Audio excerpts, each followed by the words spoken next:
దేవుని నామానికి స్తోత్రాలు. మీ అందరికీ నా హృదయపూర్వకమైన వందనాలు. కాసేపు మనం దేవుని వాక్యాన్ని ధ్యానిద్దాం. నాతో కలిసి రండి.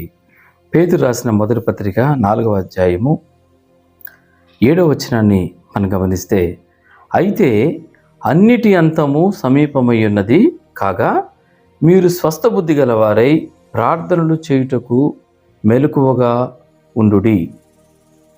వాక్యాన్ని వింటున్న ప్రియ దైవజన్మ, ఈ పత్రికను క్రీస్తు శకము 67వ సంవత్సరంలో రాశారు. రోములు యుద్ధం ప్రారంభించిన సంవత్సరం తర్వాత, యెరూషలేము మందిరం పడగొట్టబడిన తర్వాత యేసు ప్రభు వారి రెండవ రాకడను గుర్తు చేస్తూ ఈ పత్రికను రాశారండి. అంటే ఈ పత్రికలో పేతురు రాసిన మొదటి పత్రిక 4వ అధ్యాయం 1వ వచనం నుండి 6వ వచనం దాకా శరీరాశలు విడిచిపెట్టాలని, శరీరేచ్ఛలు నెరవేర్చుకోవటానికి ఇది సమయం కాదు అని, అలాగే మనం శరీర కార్యాలు నెరవేర్చకపోవటం వల్ల మనల్ని అన్యులు దూషిస్తారు అని, వారి మీదకి తప్పనిసరిగా దేవుని తీర్పు వస్తుందని జ్ఞాపకం చేస్తూ ఈ పత్రికను రాశారు. అయితే ప్రస్తుతం చివరి దినాల్లో మనం ఎలా నడుచుకోవాలో గుర్తు చేస్తూ ఈ మాటల్ని రాయటాన్ని మనం గమనిస్తాం. అయితే 7వ వచనం గమనిస్తే, అయితే అన్నిటి అంతము సమీపమై ఉన్నది. గమనించాలి, ఇక్కడ అన్నిటి అంతము సమీపమై ఉన్నది. యేసు ప్రభు వారి రెండవ రాకడలకు కొన్ని సూచనలు ఉన్నాయండి. ఆ సూచనల్ని మనం చూడగలుగుతున్నాం. అంటే లోకం గతించిపోతుంది, పెళ్ళిళ్ళు చేస్తారు, ఇల్లు కడతారు, రాజ్యాల మీదకి రాజ్యాలు లేస్తాయి, దేశాల మీదకి దేశాలు లేస్తాయి, ప్రమాదాలు జరుగుతాయి, విపత్తులు విలయతాండమాడుతాయి. ఇవన్నీ కూడా యేసు ప్రభు వారి యొక్క రెండవ రాకడకు గుర్తులు అన్నమాట. ఈ గుర్తులన్నింటినీ మనం చూస్తున్నప్పుడు మనకు అర్థం అవ్వాలి ఏమనంటే, మనం యేసుప్రభు వారి రెండవ రాకడకు సమీపంగా ఉన్నాము. ప్రభువు నమ్ముకున్న నీవు నేను కూడా రెండవ రాకడకు సిద్ధపడుతూ ఉన్నాం. ఒక వ్యక్తి పెళ్ళికి పోయేటప్పుడు ఎలా సిద్ధపడతారు? వేరే ఒక ఊరికి వెళ్ళేటప్పుడు, వేరే ప్రాంతానికి వెళ్ళేటప్పుడు, ప్రయాణం అయ్యేటప్పుడు ఎలా సిద్ధపడతారు? అలాగే నీవు నేను కూడా ప్రభు నమ్ముకున్నాం, ఈ ఆత్మీయ జీవితంలో కొనసాగుతున్నాం, ఈ ప్రయాణం చివరి దశలో ఉన్నాం. మనం యేసుప్రభు వారి రెండవ రాకడను మనం చక్కగా మహామహిమకరంగా ఎదుర్కోవాల్సిన వాళ్ళమై ఉన్నాం. అలాంటి మనము ఈ రెండవ రాకడకు మనం సిద్ధపడాలి అని వాక్యం చెబుతుంది.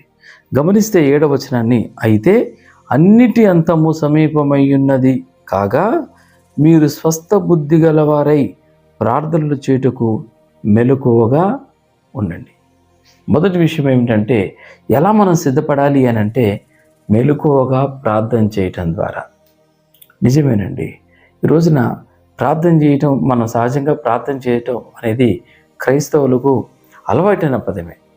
కొంతమంది ఎక్కువసేపు ప్రార్థన చేస్తారు, కొంతమంది తక్కువసేపు ప్రార్థన చేస్తారు, కొంతమంది అప్పుడప్పుడు ప్రార్థన చేస్తారు, కొంతమంది సమస్య వచ్చినప్పుడు ప్రార్థన చేస్తారు.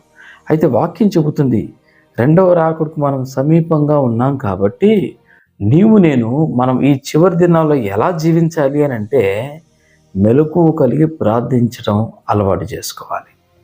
వాక్యాన్ని వింటున్న ప్రియ దేవుని బిడ్డలారా, ప్రార్థించే మనకు ముఖ్యంగా ఒక లక్షణం ఉండాలి. ఆ లక్షణాన్ని ఇక్కడ రాశారు. 7వ వచనం, కాగా మీరు స్వస్థ బుద్ధి గలవారై ప్రార్థనలు చేయుటకు మెలకువగా ఉండండి. చాలామంది ప్రార్థనలకు ఎందుకు జవాబులు రావంటే, ప్రార్థన చేస్తారు, మాకు సమాధానం రాలేదు, చాలా కాలంగా ప్రార్థన చేశాము, దేవుడు మా మొర ఆలకించలేదు అని ఇలాంటి మాటలు ఎప్పుడు వినపడతాయంటే, నీకు స్వస్థ బుద్ధి లేకపోవటం వల్ల. వాక్యంలో గమనిస్తే ఇదే విషయాన్ని పేతురు రాసిన మొదటి పత్రిక 1వ అధ్యాయం 13వ వచనంలో గమనిస్తే అక్కడ రాయబడ్డ మాట, కాబట్టి మీ మనస్సు అను నడుము కట్టుకొని నిబ్బరమైన బుద్ధి గలవారై అని రాశారు అక్కడ. చూసారా? అదే మాటను మన 5వ అధ్యాయం 8వ వచనంలో గమనిస్తే, నిబ్బరమైన బుద్ధి గలవారై మెలకువగా ఉండుడి అని రాశారు. ఇలాంటి పదాలనే ఎఫెసీయులకు రాసిన పత్రిక 6వ అధ్యాయం 18వ వచనంలో, లూకా సువార్త 21వ అధ్యాయం 34 నుంచి 36 మనం కొన్ని విషయాలు మనం అక్కడ చూడగలుగుతాం. స్వస్థ బుద్ధి అంటే అర్థం ఏమిటంటే, నిర్మలమైన మనస్సాక్షిని కాపాడుకోవటం, నిబ్బరమైన బుద్ధిని మనం కలిగి ఉండడం, స్థిరమైన మనస్సును కలిగి ఉండడం, పట్టుదల కలిగి ప్రార్థన చేసే అలవాటు కలిగి ఉండడం. ఇదేనండి మెలకువ కలిగి ప్రార్థన చేయటంలో నీకు నాకు స్వస్థ బుద్ధి అన్న ఎలిమెంట్ అన్న ఫ్లేవర్ అవసరం అండి. రోజున మన మనసు సరిగా రాకపోతే, మన బుద్ధి సరిగా రాకపోతే, మనలో స్వస్థ బుద్ధి లేకపోతే మనం చేసే ప్రార్థనలు కేవలం ప్రార్థనలుగానే నిలబడిపోతాయి, జవాబులు రావు. ఈ రోజున వాక్యాన్ని వింటున్న ప్రియ దైవజనమా, నీవు నేను ప్రార్థన చేయటానికి తీర్మానం తీసుకున్న నీవు నేను, మెలకు కలిగి మనం ప్రార్థన చేయాలి అని అనుకుంటున్న నీవు నేను, తప్పనిసరిగా మన మనసును సరిచేసుకోవాలి. ఎస్, ఎక్కడైతే ప్రార్థించే ముందు మన హృదయాన్ని సరిచేసుకోవాలి, స్థిరంగా పట్టుదలగా ప్రార్థన చేయటం అలవాటు చేసుకోవాలి. మన జీవితంలో బలహీనతలు ఉన్నప్పుడు, మన జీవితంలో విడువని పాపాలు ఉన్నప్పుడు, మన జీవితంలో నామకార్థత ఇట్లాంటివి ఉన్నప్పుడు, స్వస్థ బుద్ధి లేనప్పుడు మనం చేసే ప్రార్థనలు జవాబులు తీసుకురావు అని వాక్యం చెబుతుంది. ఒక చోట ఏం జరిగిందంటే, రాబర్ట్ మురే అనే ఒక 29 సంవత్సరాల వయసు కలిగిన ఒక యవన సేవకుడు స్కాట్లాండ్లో డూండీ అనే ప్రదేశానికి వెళ్ళాడండి. సెయింట్ పీటర్స్ చర్చ్లో తను పాస్టర్గా అపాయింట్ చేయబడ్డాడు. ఆదివారం వచ్చింది, వాక్యం చెప్పడం ప్రారంభించాడు. చక్కగా ఆ రోజు దేవుని వాక్యాన్ని చక్కగా ప్రకటించాడు. అనేక మంది మారుమనసు పొందారు. చాలా ఉద్యమంతో సంఘం నడిచింది. అనేకులు అద్భుతాలు, సూచక్రియలు, మహత్కార్యాలు పొందారు. అందరూ వెళ్ళిపోయారు. తర్వాత ఆదివారపు ఆరాధన అయిపోయిన తర్వాత ఆ రోజు సాయంకాలం పాస్టర్ గారి ఇల్లు అక్కడే, అదే క్యాంపస్లోనే ఉంటుంది. అక్కడ సెక్షన్గా పనిచేస్తున్న వ్యక్తితో మాట్లాడుతున్నాడు. ఆయనతో ఈ రాబర్ట్ మురే గారు అంటారు, అయ్యా సెక్షన్ గారు, ఈ ప్రాంతాలను పరిచర్య చేయటం, వాక్య పరిచర్య చేయటం మొదటి ఆదివారం ఇది.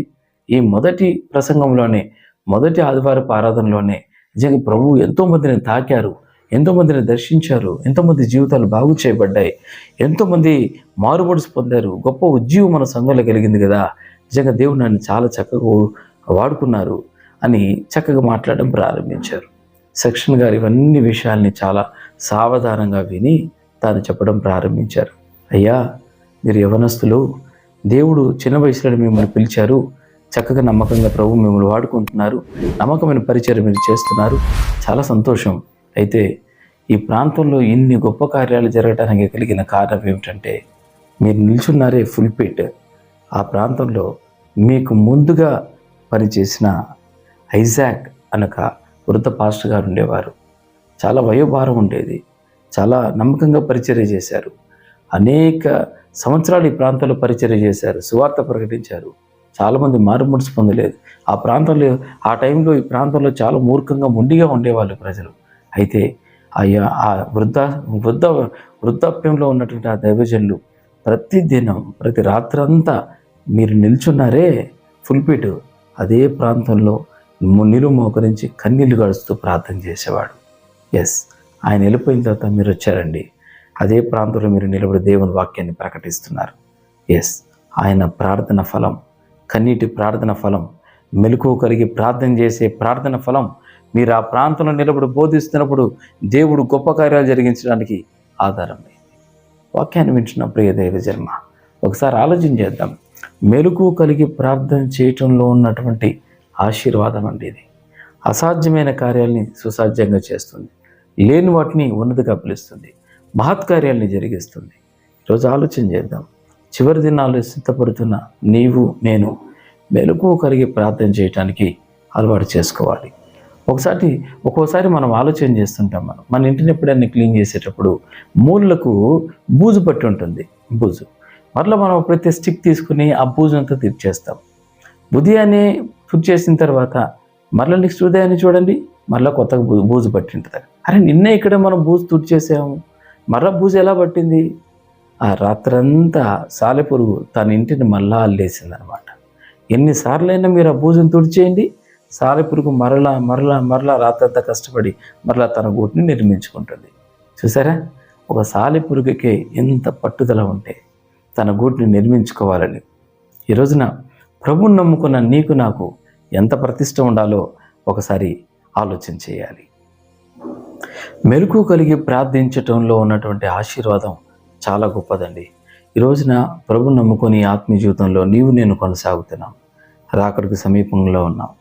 రాకడకు సిద్ధపడాలి. అది ఎలాగంటే మెలకువ కలిగి ప్రార్థన చేయటం ద్వారా. ఒకసారి ఆలోచన చేద్దామా? నాకు తెలిసిన ఒక స్నేహితుడు ఉన్నాడు. ఆ వ్యక్తి పరిచర్యలు నాకు సహకరించి ఉండేవాడు. పరిచర్య ప్రారంభం అయినప్పటి నుంచి నాతో కలిసి పరిచర్యలో కొద్దికాలం కొనసాగాడు. ఆయన అనేవాడు, ప్రతిరోజు రాత్రి మేము కలిసి ఉండేవాళ్ళం. ఆయన అనేవాడు, అన్న ప్రతిరోజు ప్రార్థన చేద్దామన్న రాత్రి ఎప్పుడు ప్రార్థన చేసినా తనకు ప్రేయర్ రిక్వెస్ట్ చెప్పేవాడు. ఏంటి ఆ ప్రేయర్ రిక్వెస్ట్ అని అంటే, వాళ్ళ తమ్ముడు చిన్నగా ఉన్నప్పుడు ఊరు విడిచిపెట్టి వెళ్ళిపోయాడంట. ఆ విషయం కోసం ప్రార్థన చేయమని చెప్పేవాడు. ఎప్పుడు ప్రార్థన చేయడానికి కూర్చున్నా, అన్న మా తమ్ముడు కోసం ప్రార్థన చేయండి, చిన్నప్పుడు ఎప్పుడో ఊరు విడిచిపెట్టి వెళ్ళిపోయాడు, ఇప్పుడు తెలియదన్నా ఉన్నాడో లేదో కూడా తెలియదు, వాడు మరలా తిరిగి వచ్చేటట్టు ప్రార్థన చేయండి. నేను అనుకునేవాడిని, ఎప్పుడో చిన్నప్పుడు వెళ్ళిపోయిన తమ్ముడు ఉంటాడంటారా, తిరిగి వస్తాడంటారా, సరే తన కోసం ప్రార్థన చేద్దాం అని కలిసి ప్రార్థన చేసేవాళ్ళు. ఆలోచించడం ఒక రోజున తను వాళ్ళ తమ్ముడిని తీసుకుని వచ్చాడన్న నా దగ్గరికి. ఆశ్చర్యం కలిగింది. ఆయన అన్నాడు, అన్న ఇతనే మా తమ్ముడు. ఎక్కడి నుంచి వచ్చాడు అన్న? పక్కన హైదరాబాద్లో ఉన్నాడు అంటారా. చిన్నప్పుడు ఎప్పుడో పోయాడు, ఇప్పుడు తిరిగి వచ్చాడు మరలా. ఆమేన్, హల్లెలూయా. కారణం ఏమిటంటే ప్రతిదినం మెలకువ కలిగి ప్రార్థన చేయటం. ఆ సహోదరుడు, నాతో ఉన్న సహోదరుడు ప్రతిదినం మెలకువ కలిగి ప్రార్థన చేయటం. నిజమేనండి, ఎన్ని గొప్ప కార్యాలు కదా. ఈరోజున వాక్యాన్ని వింటున్న ప్రియ దేవుని బిడ్డలారా, ప్రార్థన చేసే నీకు నాకు స్వస్థ బుద్ధి ఉండాలి అన్న సంగతి గుర్తుపెట్టుకోవాలి.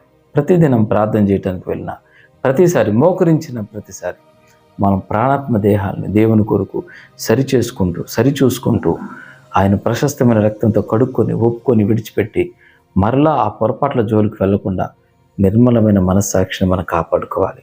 ఈ స్వస్థ బుద్ధితో నేను మెలకువ కలిగి ప్రార్థన చేయటం అలవాటు చేసుకోవాలి. వాక్యం చెబుతుంది, చివరి దినాల్లో, అంతిమ దినాల్లో నేను సిద్ధపడవలసిన విధానం ఇది. ఆమేన్, హల్లెలూయా. ఆ విధమైన కృపను మనందరికీ ప్రభు అనుగ్రహించునుగాక. ప్రార్థన చేద్దాం. దయగలిగిన తండ్రి, ప్రేమ కలిగిన ప్రభువా, మీకు వందనాలు చెల్లిస్తున్నాను. ఈ ఉదయకాల సమయంలో సూటిగా తేటగా మీరు నాతోనూ అందరితోనూ మీరు మాట్లాడారు. మీకు వందనాలు చెల్లిస్తున్నాను ప్రభువా. మమ్మల్ని దాటి వెళ్ళిపోవద్దు. నిజమే ప్రభువా, మీరు ఆకలి సమీపమైంటుండగా నాయనా మేము స్వస్థబుద్ధి గలవారమై మెలకువ కలిగి ప్రార్థన చేయాలని మీరు మాకు ఉపదేశించారు. ఈ మాటలు మా హృదయంలో నాటండి, ఫలింపచేయండి. మా మనసు యొక్క నిర్మలతలు కాపాడుకోవడానికి నాయన నిష్కల్మషమైన మంచి మనస్సాక్షి కలిగిన వారమై, అయ్యా నిబ్బరమైన బుద్ధి కలిగిన వారమై, పట్టుదల కలిగి మెలకువ కలిగి ప్రార్థన చేసే కృప మాకు దయచేయమని ప్రార్థిస్తున్నాను. అలాంటి కృపలోనికి మమ్మల్ని అందరినీ నడిపించండి. ఎవరైతే ప్రార్థన చేస్తున్నారో వారిని ఒక్కొక్కరిని జ్ఞాపకం చేసుకోండి. బలమైన ప్రార్థనాత్మ వారి మీద కుమ్మరించబడును గాక. ఈ రోజు నుంచి వారు మెలకువ కలిగిన ఆత్మతో నింపబడుదురు గాక. అయాటి కార్యాన్ని మీరు జరిగిస్తున్నందుకు మీకు వందనాలు, స్తోత్రాలు చెల్లిస్తూ అద్భుతములు, గొప్ప కార్యాలు, సూచక్రియలు, మహత్కార్యాలు జరిగించమని యేసు నామములో అడుగుచున్నాము తండ్రి. ఆమేన్. Praise the lord.